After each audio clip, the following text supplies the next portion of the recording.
Il-membru tal-Parlament Ewropew u Shadow Minister għall-Edukazzjoni tal-Partit Nazzjonalista Teris Komodini Kakija ma tendiċ għal 60% tal-lectures li suppostat fl-Università ta' Malta.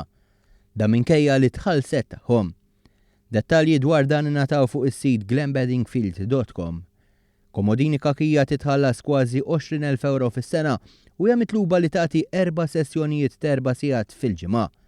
Dan anke jekk fil-maġġoranza tal-jiem tkun qiegħda Brussell.